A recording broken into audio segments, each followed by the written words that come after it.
So now we're going to start with the reading of section 2. And our process is that we take turns. Everyone would read one paragraph. Each person would just take turns. Not everyone here, obviously they have more people than we have paragraphs, but we just take turns. And I'd like to know who would like to start. Any particular you want to read?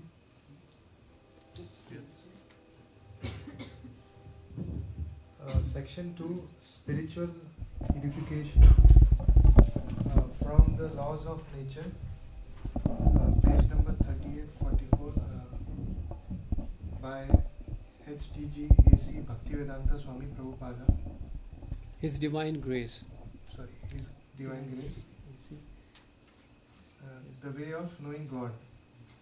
In the Vedic discipline succession, the spiritual masters always base their statement on what they have heard from authoritative sources, never on personal experience. Trying to understand things by one's own direct experience in material process of gaining knowledge, technically called pratyaksa. The Vedic method is different.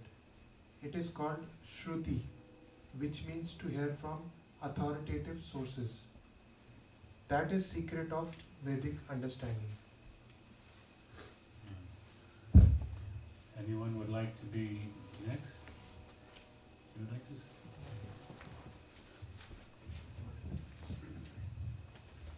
To continue in section 2, with your imperfect senses, you should not try to understand things which are beyond your experimental powers. That is not possible. Suppose you want to know who your father is. Can you find out what experimenting? Is it possible? No. Then how can you know who your father is? By hearing from proper authority, your mother.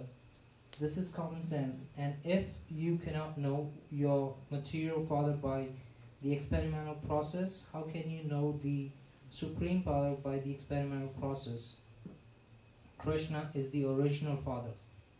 He is the father of fathers, all the way down to you. So if you cannot understand your immediate father, the previous generation, by the experimental process, how can you know God or Krishna in this way?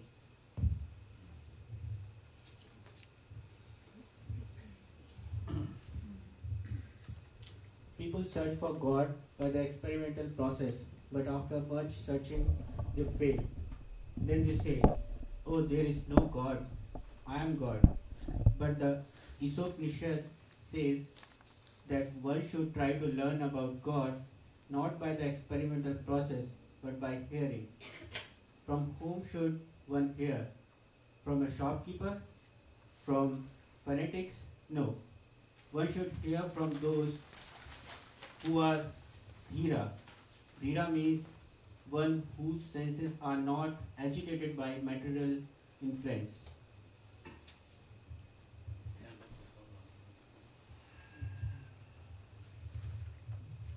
So, if you want real knowledge, you should take knowledge from the literature known as Vedas. The word Veda means knowledge. Part of the Vedas are the 108 Upanishads, out of which 11 are very important. Of those 11, the Ishopanishad stands first. In the word Upanishad, Upa means near. So the knowledge in the Upanishad will take you nearer to Krishna.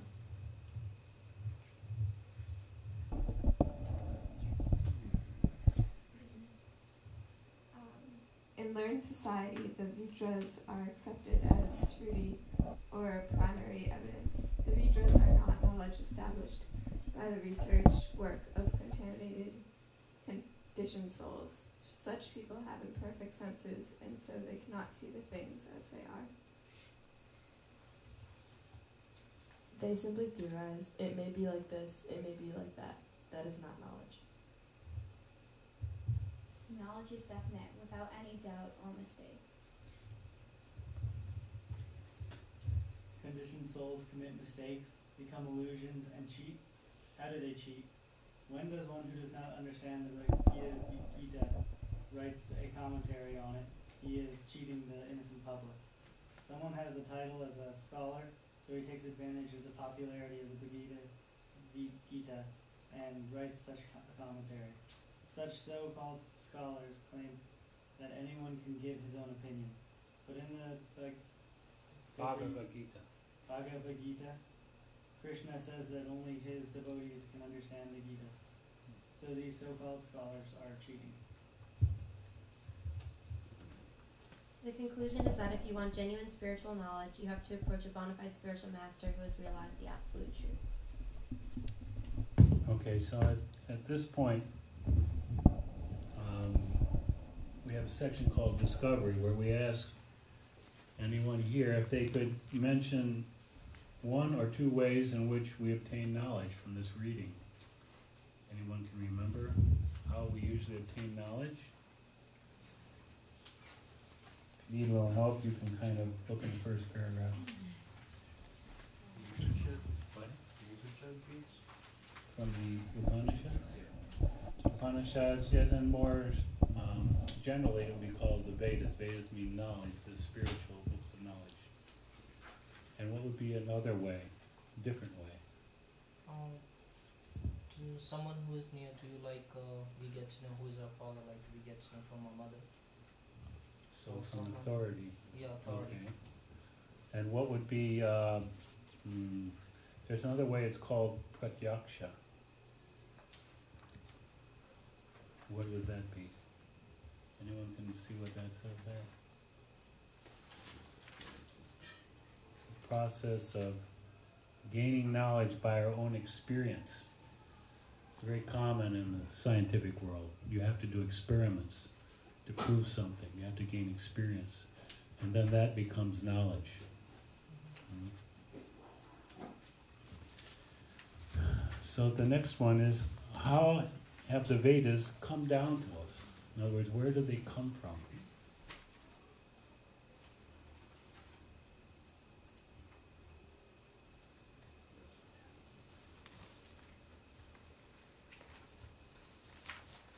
Anyone want to say that?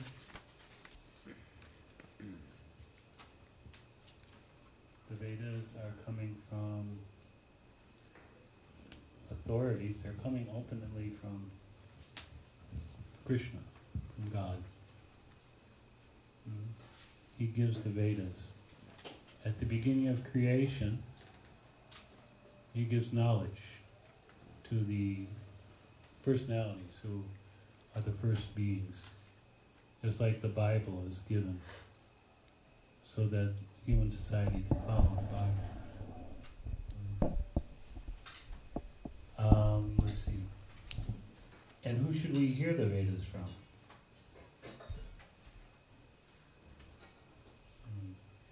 From those who are following the process. Yes, that would be the last paragraph of the second page. It says, not from a shopkeeper, from fanatics. No. It should be from one who is one who's dhira, whose senses are not agitated by material influence. So someone who is himself a little detached from this material world.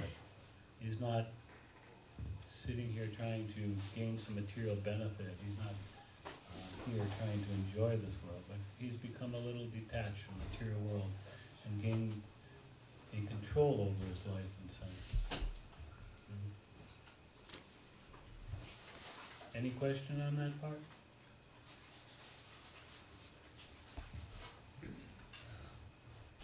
Okay, so let's go to the understanding section. See how we can understand what is we've read. So first point is, with an example, explain why we cannot understand God on our own. I think there was an example in the reading. That would probably be in the second paragraph.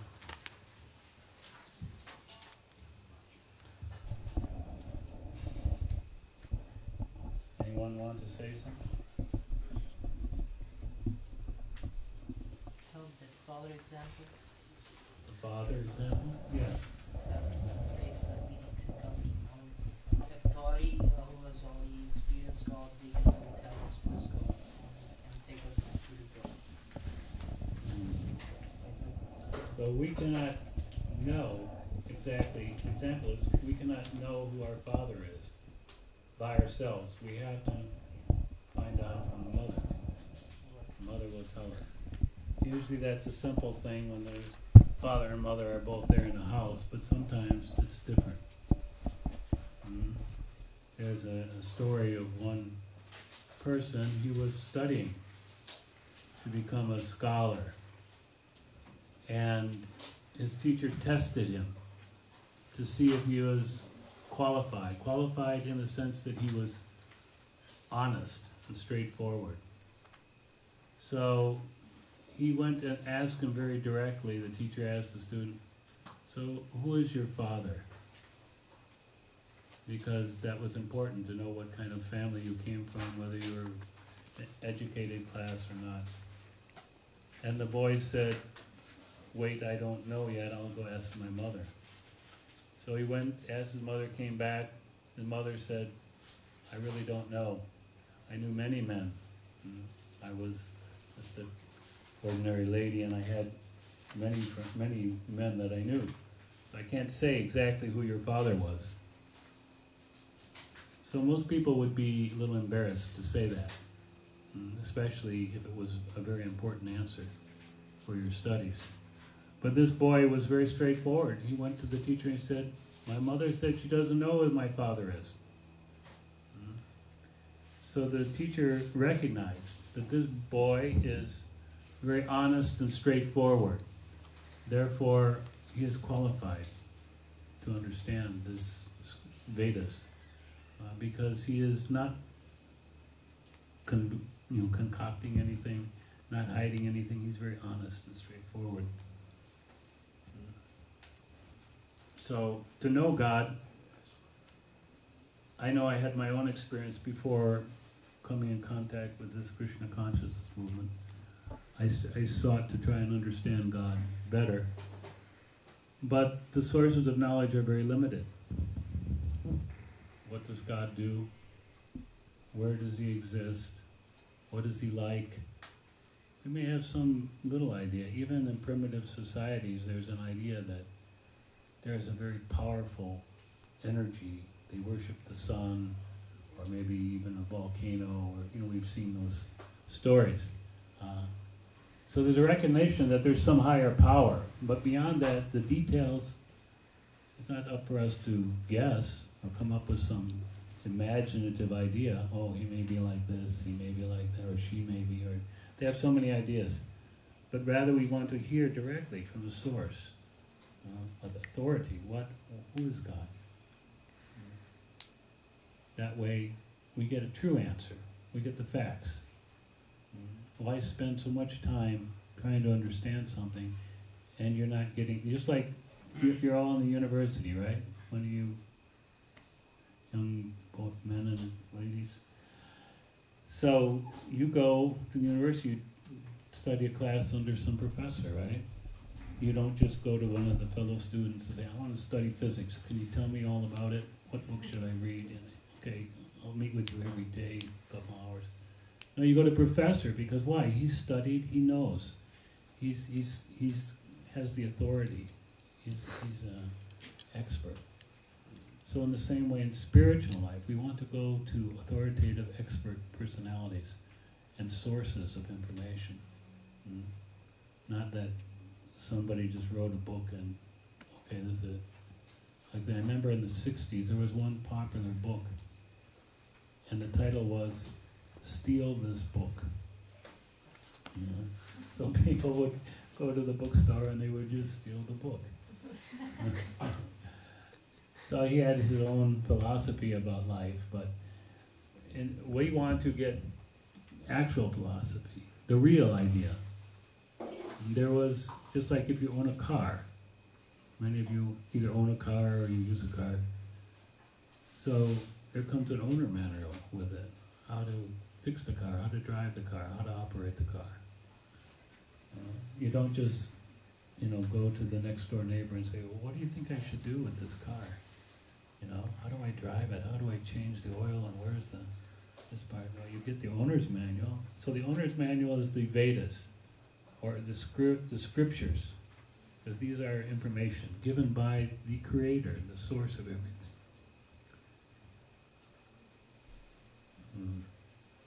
Maybe I'm kind of taking away from some of these questions. Which literatures give us real knowledge about God? That should be easy, I think I wrote. The Vedas. And why are these literatures perfect? Because of the word Krishna. Excuse me? The word of Krishna. They are come from. It's knowledge, yes. This is only knowledge, simple, definite, so there's no doubt on this. They come from right source. It comes from the right source. What's the right source? Krishna. Krishna. Okay. Any other person want to say something? They stood the test of time. Stood the test of time. That's true. That's true. I was going to say they're accepted as, what is it, Shruti, yeah. They're accepted as Shruti. The Shruti. Yeah. Okay. That sounds like you have some special knowledge. I think that's good. Primary evidence, Shruti.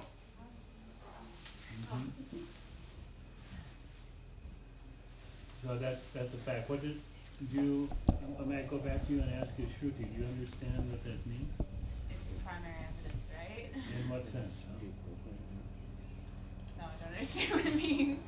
So like say you invent something. Say like you invented a machine to fly to Afghanistan. So who's the person who knows the most about that machine?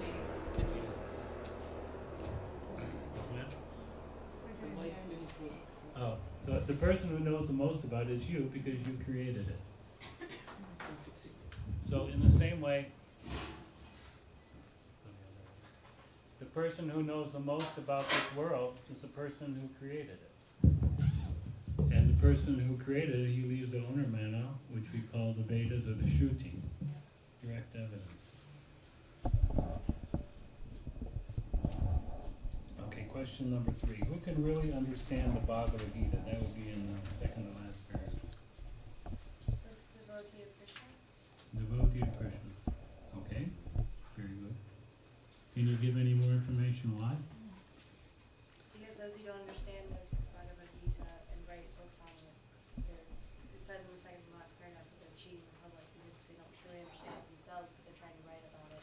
So if you don't understand, you're not a source to give knowledge. But devotee, what is he doing? He is reading the Bhagavad Gita, he's studying, and he's practicing it. So like, again, the example of car, if you want to fix your car, who would you go to? You would go to a mechanic who is expert in fixing cars. That's what he does for a living. All day long he's fixing cars, so obviously he could fix your car. So the same way, one who is following the Bhagavad Gita, he is the person to give you knowledge in the Bhagavad Gita.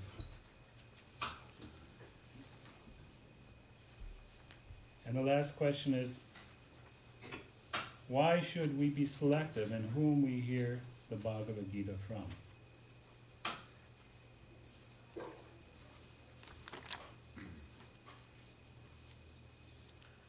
I can answer that. We should hear the Bhagavad Gita from a realized soul, one who is living the spiritual path and one who knows Krishna. And this way, there's no mistakes in hearing properly, because a bona fide teacher is one who is living the spiritual life and is not deviating. So a person like that is ideal to hear transcendental knowledge, especially Bhagavad Gita, the song of God, song of Krishna. He sang these verses to our Arjuna, and our benefit is to put ourselves in the place of Arjuna, and then we can hear the Bhagavad Gita properly, because Krishna is telling it to us through the mercy of Arjuna. So it should be heard from a bona fide follower of the spiritual path. Mm. Yes, there's another term we use for a teacher. It's called acharya. Acharya really means one who is teaching by example. Teaching example. So sometimes we've heard that saying, don't do as I do as I say. But such teaching is not very helpful, especially in spiritual life. We want to get instruction for someone who's following what he is teaching. And then we can understand how to apply it. If we following somebody who's not applying, we don't know what we're getting. But we won't get the same powerful message.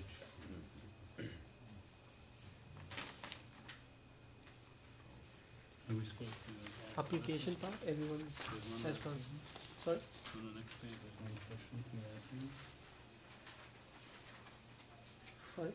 Did we ask this question? Yeah, and everyone try to answer it.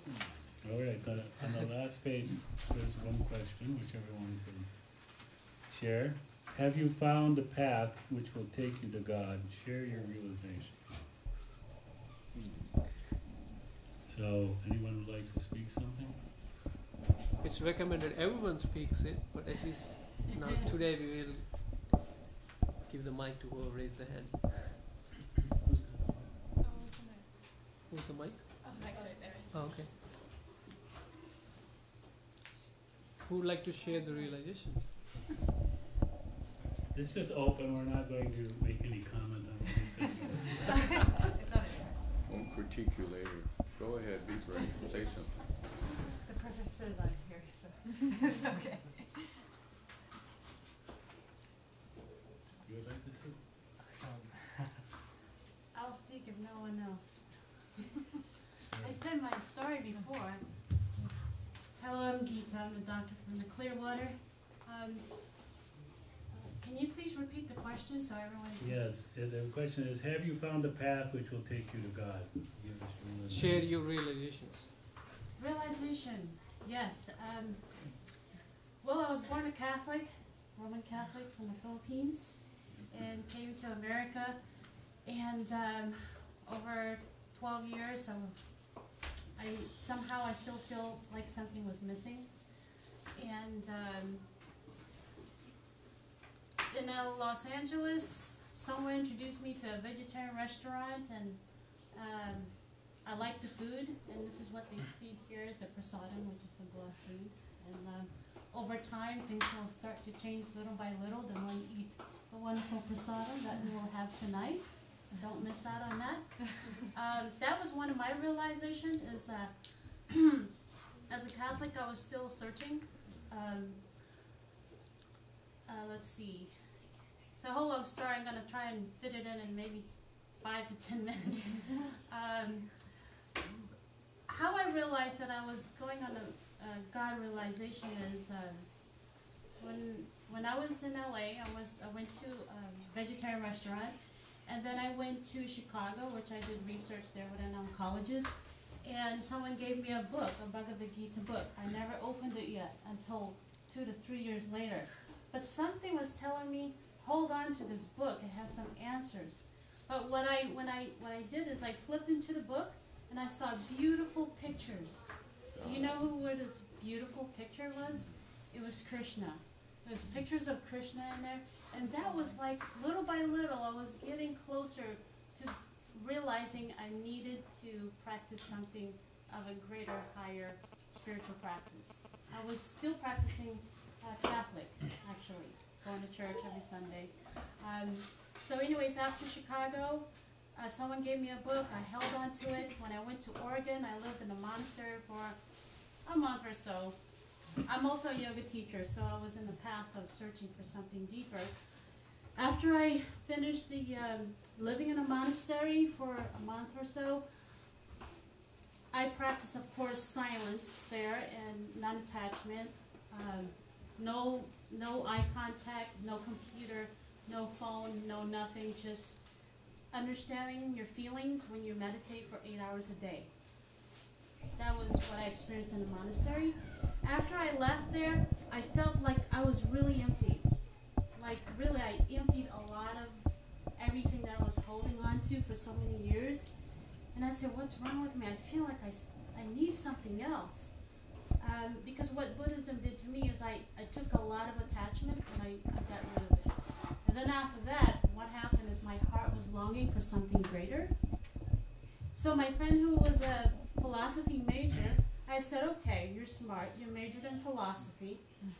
Comparative religion, I said, tell me, since you're so great in this comparative religion, you got a degree in it, might as well put it to work. So I said, can you search for me a spiritual practice maybe I should practice? He said, well, you're Catholic. I said, yeah, but you know my personality, my attitude, my, how I am. You think you can search something for me? And he said, whatever it is, I'll search for it, because obviously you're trying to question Catholic. My parents are Catholic and I still go to church with them. But I just felt like I needed something deeper. And the following week, somebody called me and said that you wanted to attend our Bhakti Vriksha program. And it wasn't my email, it was my friends who emailed me and pretending that I was pretending that he was me. Anyways, even though I was going to church every weekend, I felt that my heart wasn't quite, I wasn't realized of something yet. But after I took away a lot of the attachment of a lot of different things, I felt that I still felt like I wasn't complete in my practice, in my spiritual practice. So after I started to come to classes like this, learning chanting, hearing the chanting, and hearing the wonderful lecture from the Bhagavad Gita and the Srimad Bhagavatam, and hearing from a very realized teacher, somehow something clicked in my heart, like something just connected. Because for so many years, I've gone to church so many times. A few times I fell asleep, okay, confession. That was Sunday. I did all kinds of reading.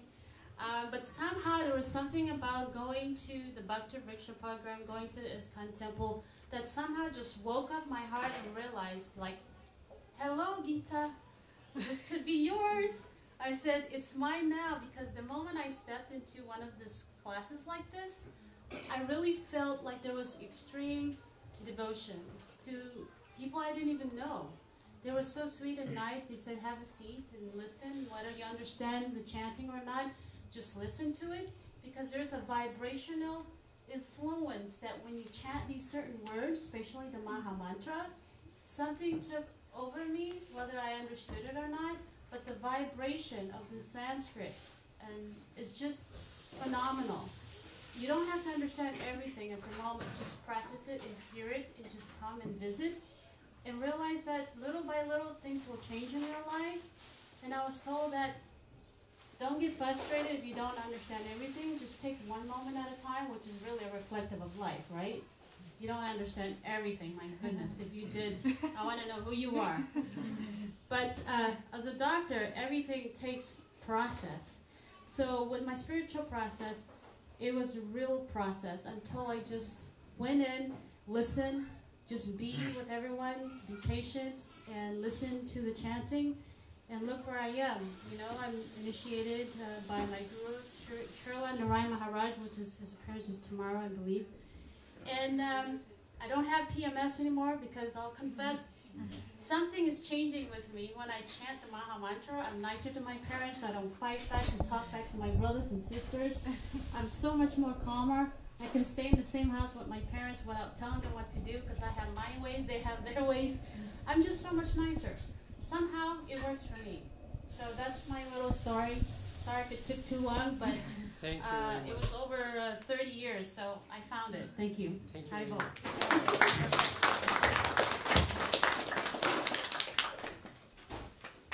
Uma, are you volunteering? You want to say? Just to you, sir. It's Could I with say you. something short? Sure. Okay, sweet and short. I'll try. Yeah, I'll keep it sweet and short. So to answer the question, yes, I have found the path, and I think simply put, the realizations.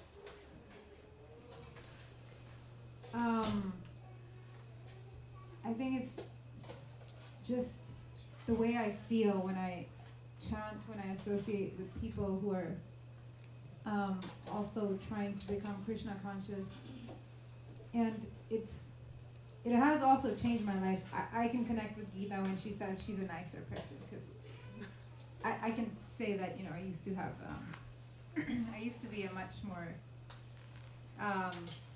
angry person. So I can see changes on those levels as well in myself, and I'm much happier in general, like constantly, like in a happy mood, and yeah, I think that's the simple story. Cut short. So yeah, all right. So I would like to request anyone who is coming here just a few weeks, maybe they attended 5-6 sessions. What if anyone like Prasad would like to say something? He's I can speak. You can speak That's loud. okay. No, mic is better, so we can record.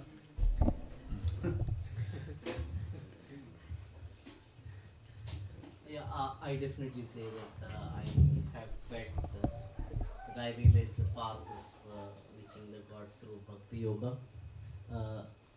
The reason is, I feel it's very simple. You do anything, you just try to offer it to the God. It's as simple as it is.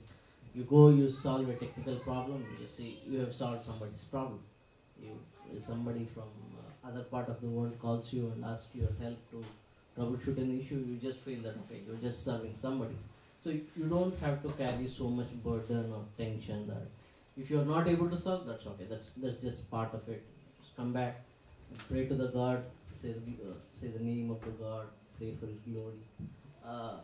And especially after I have been coming here just a couple of months, since a lot of people have observed some changes, have become more silent, more in the office as well as at home. So that's the change I could see, and I feel I would take a little more deeper path as I go through this. Thank you.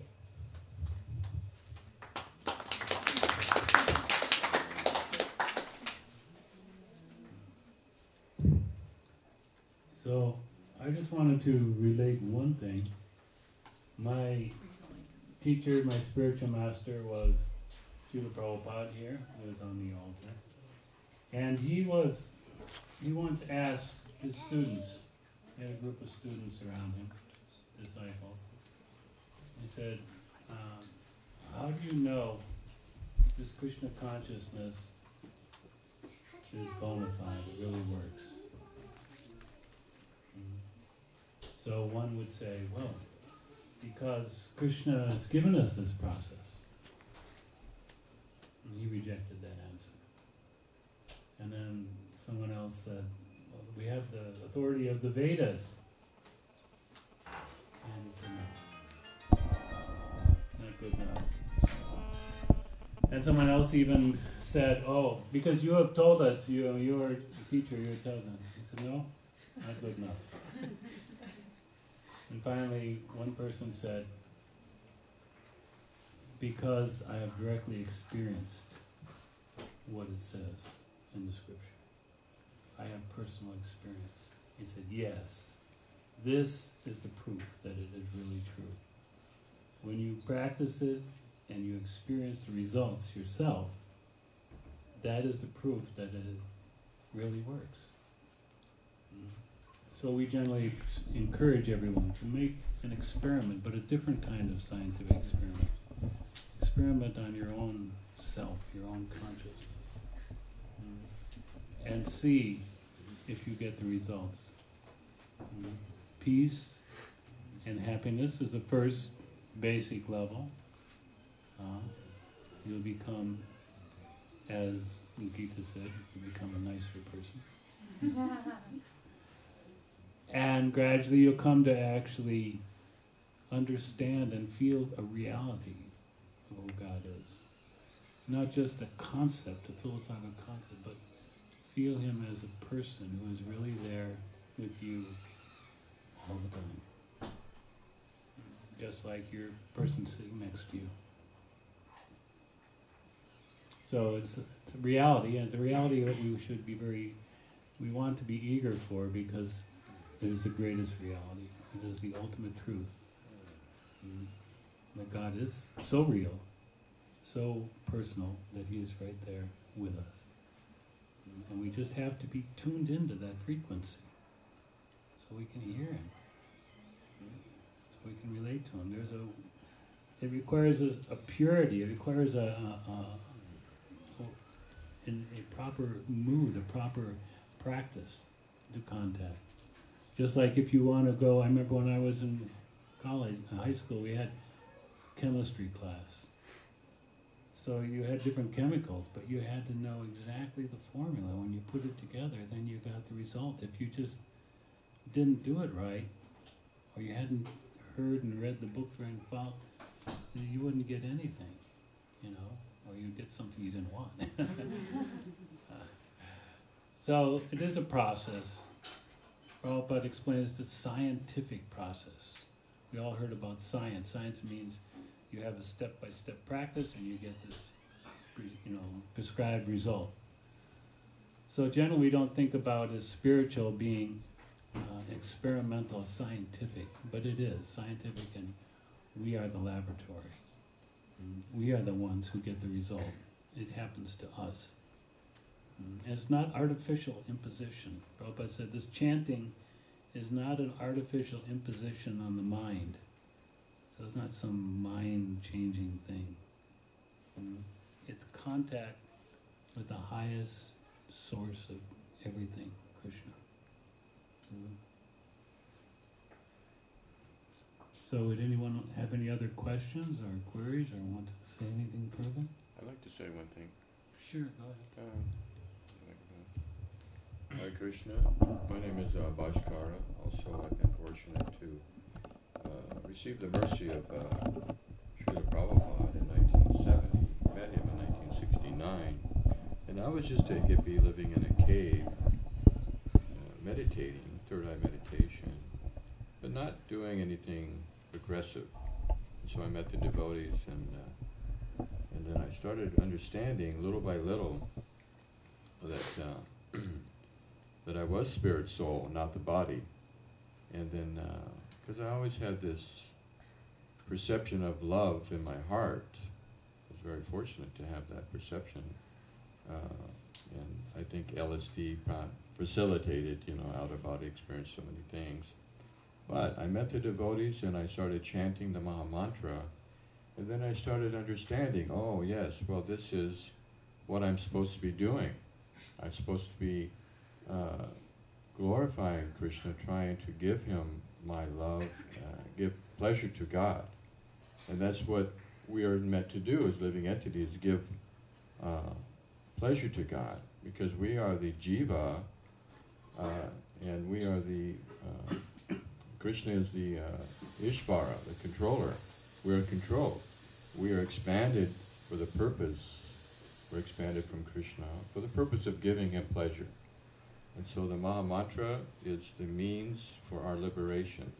By giving ourselves to Krishna in thought and mind and spirit, because we are not the mind and body, we are the soul, we are the spirit energy, the consciousness. So this is the proper thing to do. And so also, enough said there, but tomorrow, I just want to make a quick announcement. Tomorrow at the temple in Tampa, Vivishwan has been so gracious to let me give the lecture tomorrow. Also, I am the chief pizza cooker for tomorrow, and I make really good pizza. They were demanding it in Hawaii when I was living there almost every Sunday. So please come, anyone who would like to go. If someone can go tomorrow, please raise your hand, because I want to know how much pizza to cook tomorrow. Anyone? Anyone can go? What time is it? It's not far. What fine. It'll be 6 kirtan at 6, and then a lecture closer to 7. I won't drag it on. It'll be just from the heart, and then we'll have prasadam. And there's a nice Indian lady. She cooks really wonderful prasadam. They're visiting, and she's so sweet, and she makes first-class preparations. So whoever can go, please go. But it's 14610 North 17th Street. So anyway, there'll be plenty of prasadam for everyone. Hare Krishna, thank you. So there's another very important part of our. Are we doing this last section? Okay. There's an important aspect of practicing this God realization, Krishna consciousness. And let me, I should read it? I can read it? It's on the last page. It says, after being saved, the devotee should preach Krishna consciousness. Sri Chaitanya Mahaprabhu advised Vasudeva to preach about Krishna and thus liberate living entities. As a result, Krishna would very soon accept him as his devotee. Although Vasudeva Vipra was a leper and had suffered greatly, still Sri Chaitanya Mahaprabhu cured him of his leprosy. The only return the Lord wanted was that Vasudeva preach the instructions of Krishna and liberate all human beings. That is the process of the International Society for Krishna Consciousness. Each and every member of this society was rescued from a very abominable condition, but now they are engaged in preaching the cult of Krishna consciousness. If one wants to be recognized as a devotee of Krishna, he should take to preaching work and follow the advice of Sri Chaitanya Mahaprabhu. Then one will undoubtedly attain the lotus feet of Sri Krishna Chaitanya Mahaprabhu, who is Lord Krishna himself, without delay. So this is part. I know many of you haven't been coming very long, but the reality is that if you share whatever it is you've known, understood, and you've experienced with someone else, it reinforces, it strengthens whatever you've experienced and makes it deeper for you. And it also is very satisfying to God, to Krishna. So please don't hesitate to speak to the people that you meet, your friends, your relatives, your co-workers, your neighbors, whoever they may be. Tell them a little something. They may not become overwhelmed the first time you speak to them, but it's good to share this knowledge.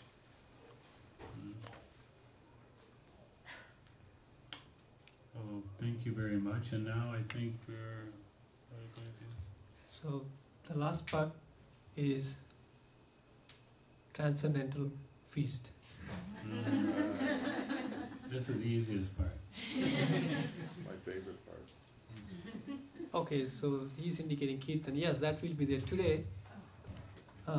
He wants just 5 minutes Kirtan, yes. But while the Kirtan is going on, this is sitting Kirtan, we won't be standing and dancing, but sometimes we sit and do, and someone feel like standing and dancing, that's the choice. So we will start, but one by one, please go to that room, and there is devotees waiting to serve you all nice feast. Just can't all go at once because it would be right after 5 minutes. So he needs 5 minutes time. They're still arranging. Right. So make your plates, and you can sit in the room here or wherever you like. You want Uma Mataji, can you lead the Kirtan? You like mic is better? No? Oh no, yeah. So this is Kirtan is a call and response. Uma will call the names of the Lord, and we all respond back. Call and response. Generally, what we do is we pass this mic around. I just call and everyone respond, and I give the mic to everyone. They also call and everyone respond. But today, I don't know if you have time, but if anyone like to chant, they can take the mic. So while she's set up, I just want to say that my realization about finding the path. I read in the Vedas, and also we all have experience. Really, we don't have much choice there. How much choice? How many choice? How many types of ways we have really? Either we experience God by senses, or we speculate. Any knowledge, like the example given to find Father, I can't remember. I can speculate, I can experiment. But if I can ask my mom, and then if I want, I can do a DNA test. But if I start speculating and experimenting, I'll lose this precious time and can never find. So really, there's no much choice. Any knowledge you want to get, same thing applies. A small kid, if he wants to, how can a small kid know about Google? Can he speculate? How does he know? Someone has to tell him. My dear kid, there is something called Google. You just go and type, you get your answers. Right? So I came from India to America. How do I know about America? So knowledge comes from hearing from an authority. And whose authority right now, in this age, we all know there are science on one side and the scriptures on the other side. Isn't it? So people are confused between these two. Fortunately, my guru is also a scientist. So that's my great fortune. He's a Prabhupada disciple and he's there on the chair. So here I am. He's also a guru and he's also a scientist. So he's mixing both authorities and giving the best out of both. Synthesis. So for me, then I don't have to worry. Because he studied all the scriptures, he studied all the science. So he realized the truth. And the best I can do is just follow instead of speculating in the mind. Thank you.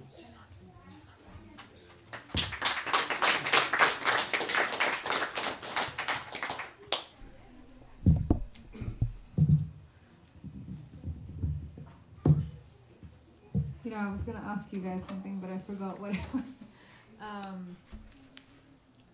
By the way, we have many books. We may forget to announce that.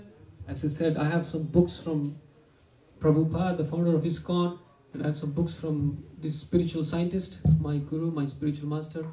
Many other small, simple, some of them are free. Feel free to take at least the free literature. Just look around the books.